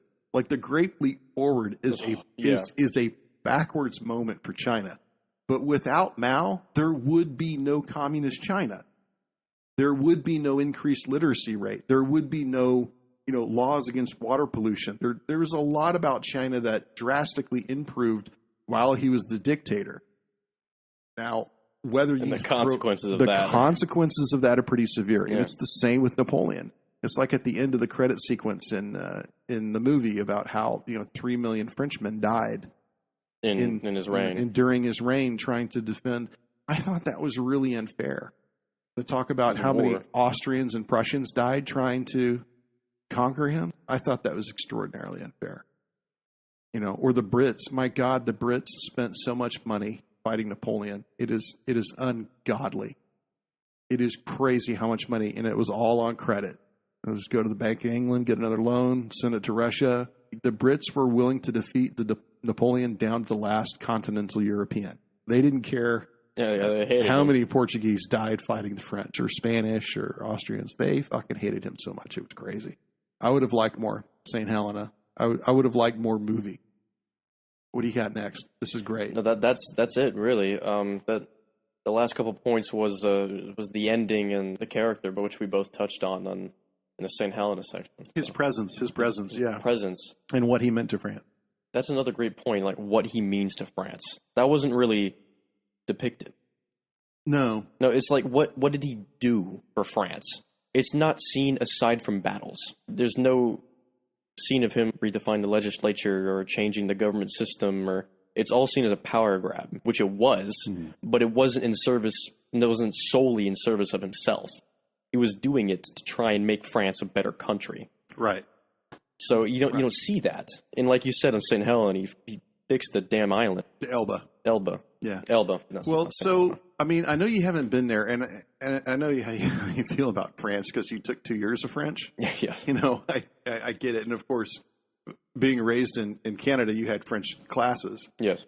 You know, your mom and I, in the late 90s, we went to Paris. And we went to the Invalides, La Invalides. And the Invalides used to be a hospital for war veterans. And Napoleon was buried on St. Helena. They wouldn't even mark his grave because they didn't want to put Napoleon on it because that was his regal name. So they weren't going to put his regal name on the tombstone because that would be recognizing that he was the emperor. And they didn't want to put Bonaparte on it because that would have identified him as a citizen of France. And it's a very, very complicated situation because he was an unrecognized hostage of the British Empire, right? So they just left nothing on his tombstone. So after Napoleon III comes to power, this is crazy. I think it's 1846. He negotiates the return of Napoleon's body, and they redo the entire hospital, the Invalides, as a monument to him and his family. And it is the focal point of all of France's achievement as a republic. And you walk into the Invalides, and yes, it looks like a cathedral. It looks stunningly amazing. And that's after you've been to the Louvre, after you've been to Notre Dame. It really takes your breath away. I have video of it. And on the left is his brother, Joseph Napoleon. And on the right is his son, the King of Rome, who passed away. I think he was 22 years old, unfortunately.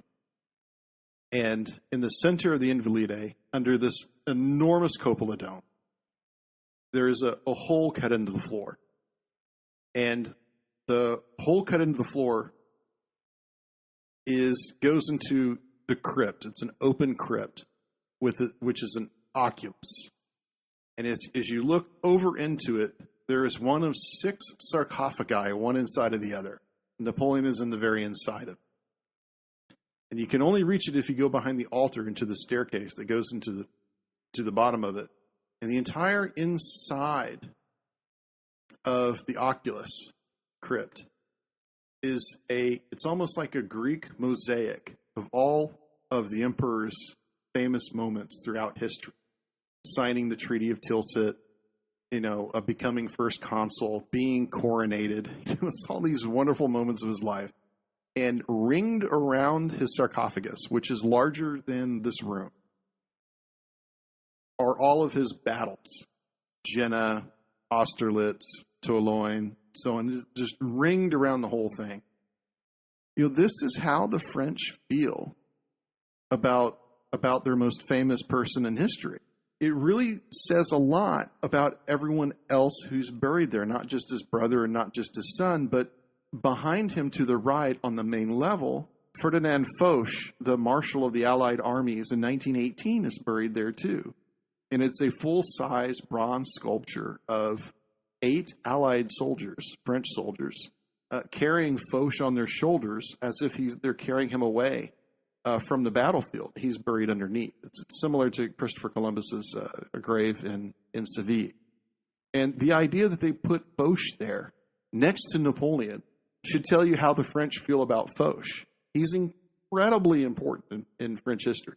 Like you were telling me the other day that the publicity department, I'm sure at Columbia Pictures, they put a poster of the film on the Arc de Triomphe. That was an arch that took 20 years to build, that Napoleon started, that he had never finished in his lifetime. That was paused several times because of construction projects costing too much. That was his arch that he was building, not for himself, but for France, for France's armies to march through after they had returned from victory, in a very Roman type of way, because that's how they saw the French Empire. It was an extension or a reliving of the Roman Empire, which is strange because they saw themselves as recreating the Roman Republic. And so that changed from first consul to the emperor. So does every other country in Europe. Well, yeah, but it was yes, because of Constantinople and because of Moscow being the third Rome and so forth. but they really did feel like the Republic, like in America, like we're rebirthing the Republic. We're rebirthing, the constitutionalism of the 1800s, 1700s and 1800s was the return of these Roman concepts of virtue and citizenship, which led to an empire which will give us glory. And unfortunately, wound up ending the same way. Yeah. So in terms of biographical film, in terms of like an epic, where does this sit with the other epics? Because this had a grand scope, and it had very epic things about it. I don't know how epic it was when I think of the Bridge on the River Kwai or Cleopatra or Ben-Hur. Like, those are epics. Was this an epic film? On scale, yes. With epics, most of the time there's an ensemble cast. In this film, there's two characters, and that's it. Spartacus, you have Spartacus, all his circle, right? Like, those characters, you see them throughout the film, right? In Braveheart, I can't remember their names because they're too Scottish, but it's like the father and the son in the battle. And Kingdom of Heaven, it's what's his name who plays Lupin and Harry Potter, and it's Liam He's the Neeson, Hospitaller, and Balian, and Luke is referring to David Thewlis, known for his role as Professor Lupin in the Harry Potter franchise. Billa, and all those people, and it's, I think in scope it's an epic, but in execution it's almost lacking events to call it an epic. So this goes back to the idea of, I think this would have worked better as a 6 or an 8-part series, because there were people that hung around Napoleon who were in his orbit for a very long period of time who helped him achieve the success that he achieved.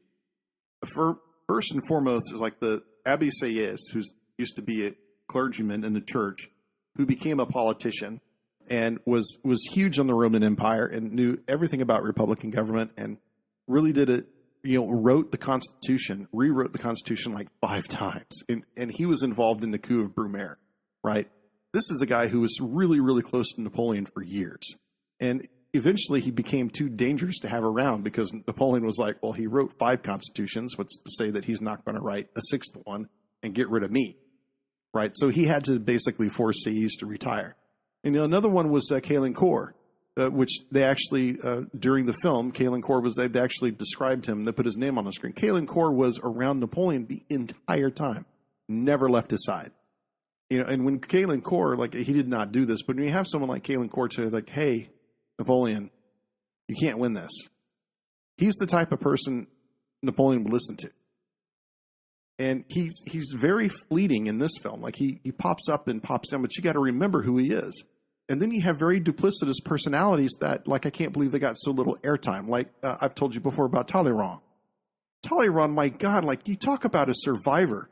Talleyrand served the king, served the National Assembly, served the Reign of Terror, served the different forms of the Directory, served the Committee of Public Safety before that, served Napoleon during the dictatorship, during the consulate, during the emperorship, was retired because Napoleon finally said, I think he said, you're a shit in silk stockings and I'm going to get nowhere with you.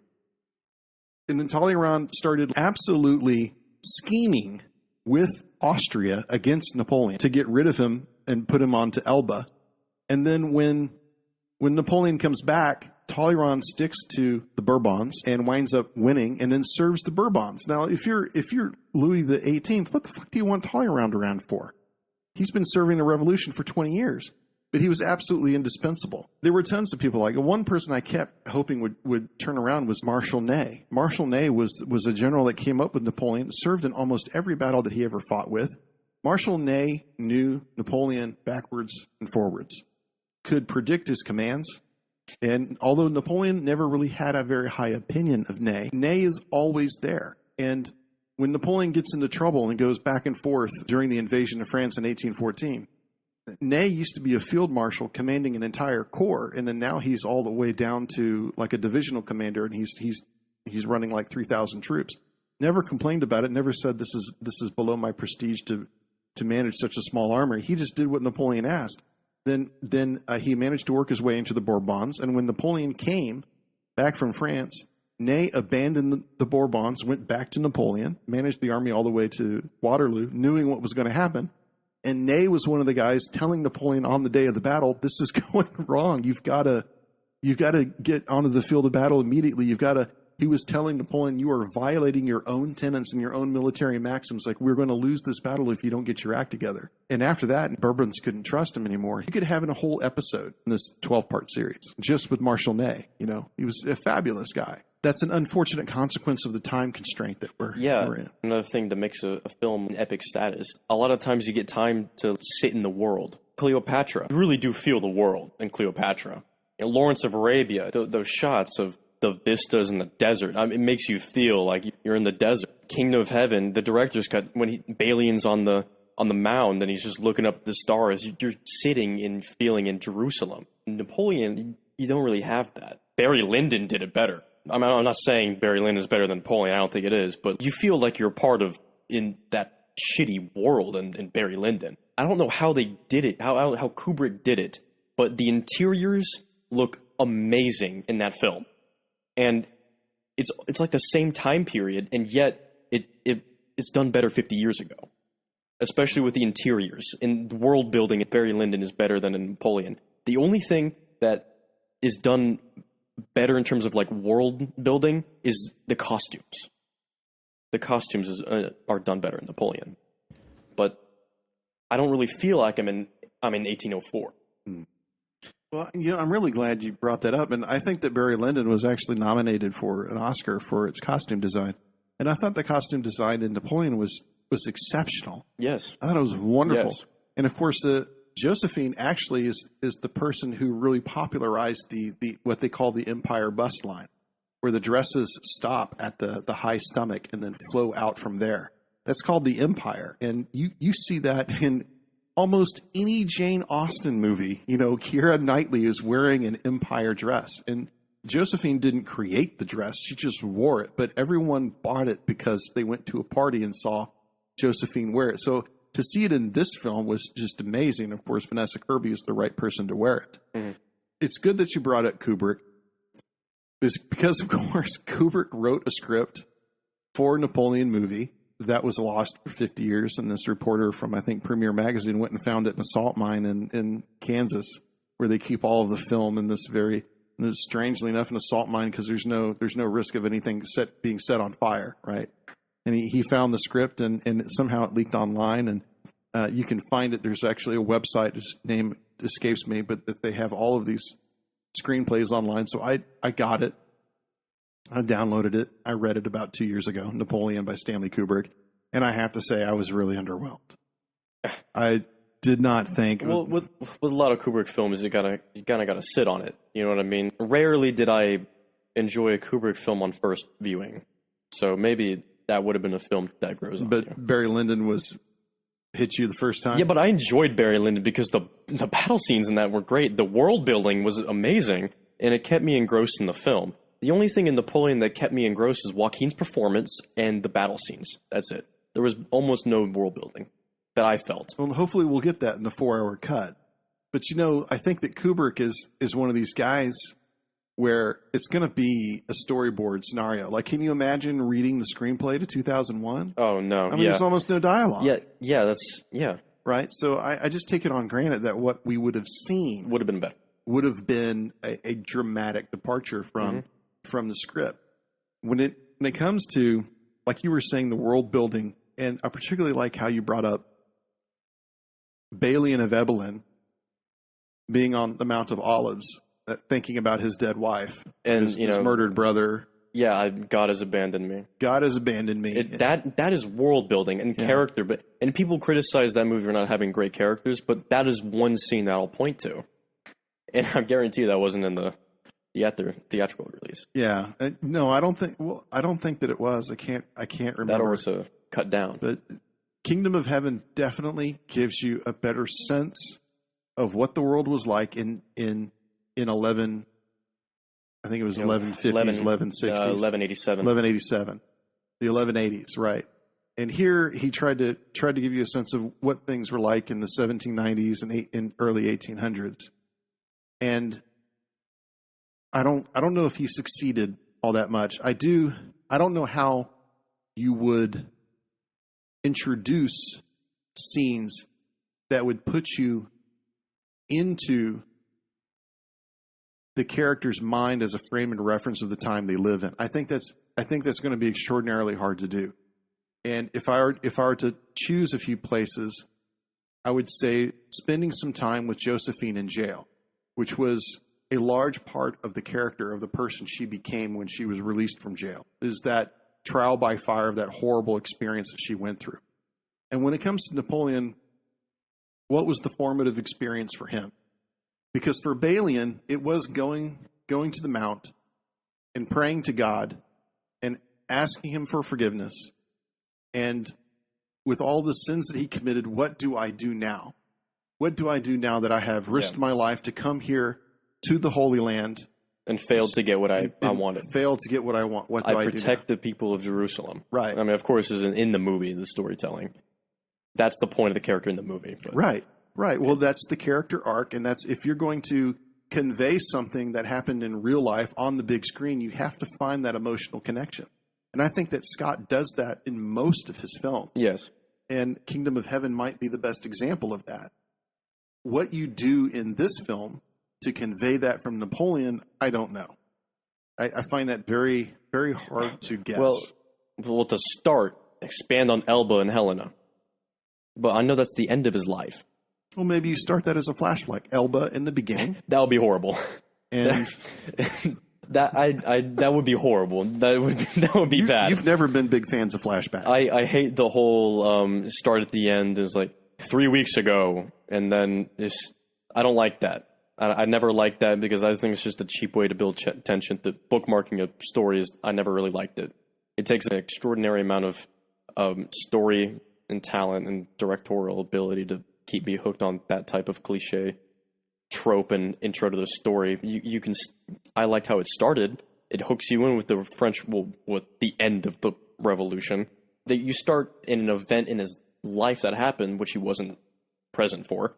He wasn't at the execution of Marie Antoinette. You could have started at some point in his life when he was participating in the revolution. You see his ideals in the beginning, and then eventually through the midway through the film, you see his ideals when he's emperor, and then you see that before Waterloo on Elba, and then after Waterloo at St. Helena. Those are just key moments where it would be great to expand upon his character and how that changes. But you don't see that. You see him just going on to the next battle. That's a missed opportunity. Incredible. I don't even know why they even bothered, other than the shock value. There's no point in even showing Marie Antoinette's death. Yeah, there's no point just to hook you. It has no lasting effects on the story in the movie. If you're world building, then it has lasting effects on France in general. And they didn't even bring up the fact that Napoleon wound up marrying Marie Antoinette's cousin.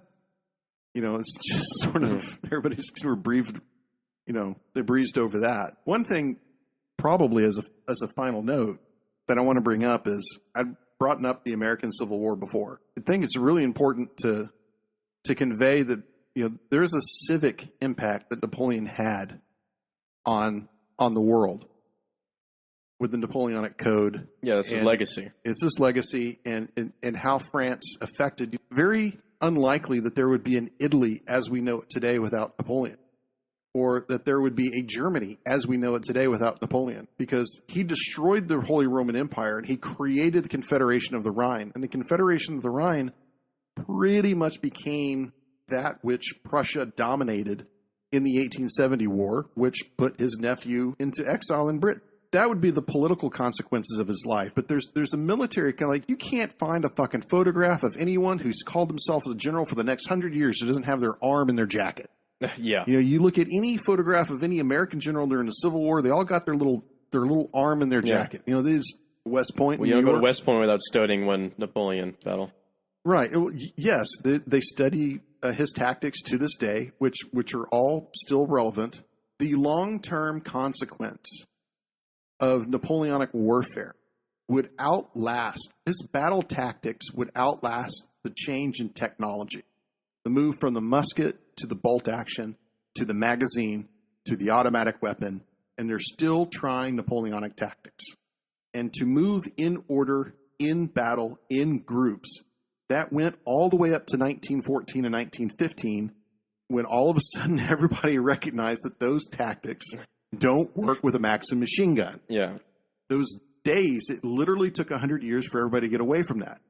No, but even before that, like the proto Napoleon attacks is still based on just standing in lines, which has existed far. But the only reason his tactics aren't used is because of the advent of technology, progression of technology, warfare. You can't exactly hold outdated tactics against new technology. The technology killed the tactics. Yeah, but it kills everything. It does. It evolves. But the world changes because of the recognition of his brilliance. Yes. The dictator Santa Anna, who ran Mexico for 25 years off and on, people called him the Napoleon of the West because he had conquered all of New Spain using a homegrown army. When you look at, for our local situation, if you look at the Texas Independence War, call it whatever you want, it's stealing a province away from Mexico, forming a new country out of it.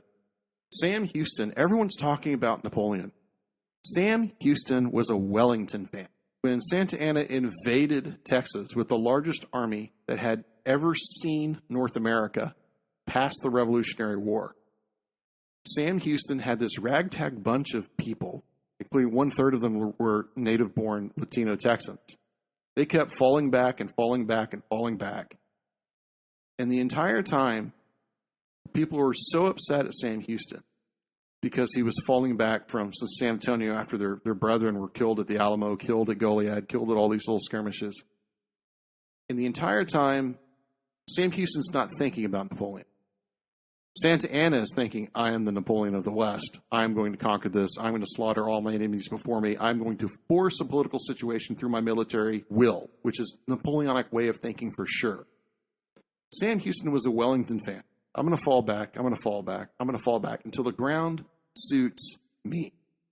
And then once I find that ground, I'm going to let him come to me.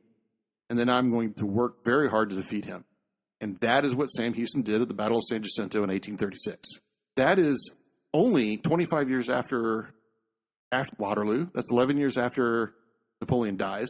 Like that is within living memory of the people who fought in the Mexican War in the 1840s and the children of the Napoleonic Wars will be the people who come to America to witness the military action that's happening during the Civil War.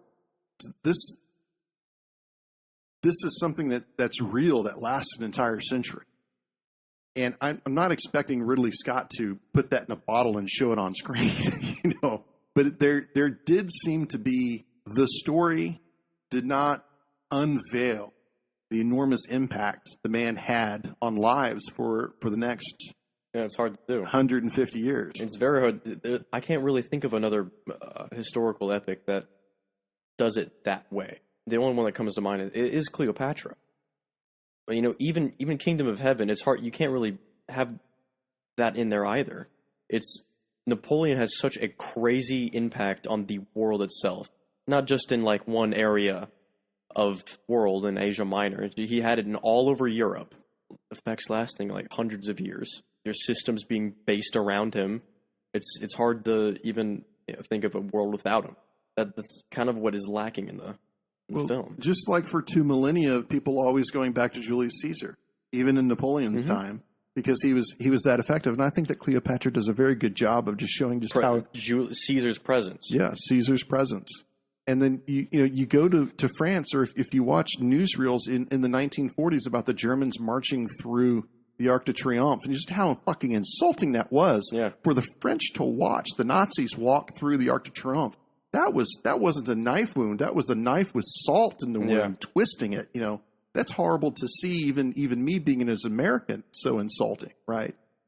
But and to use the Arc de Triomphe into the publicity of Napoleon, that the whole transcendence.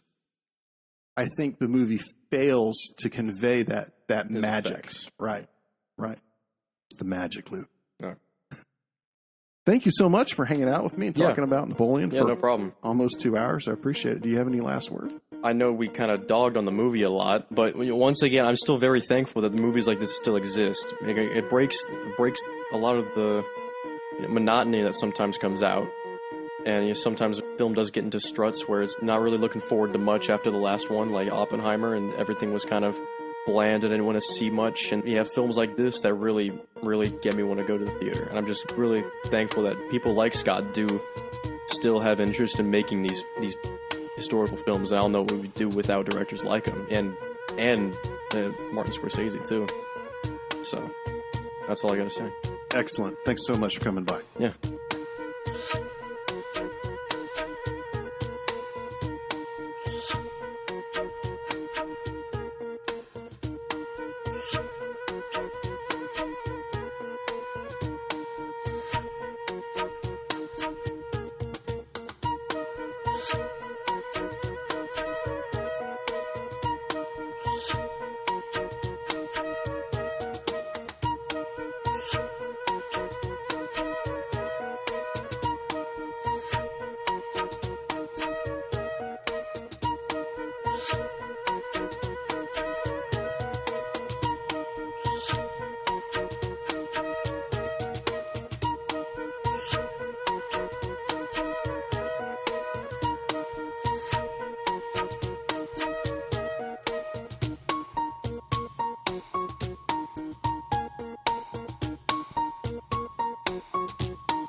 Apart from being an incredible strategist, a marvelous, intuitive, both politician and strategist, and was merciless. And yet there was something about him that fascinated me, in that how could a man like this, who's on his way to take Moscow, to take Russia, be obsessed with what his wife is doing back in Paris?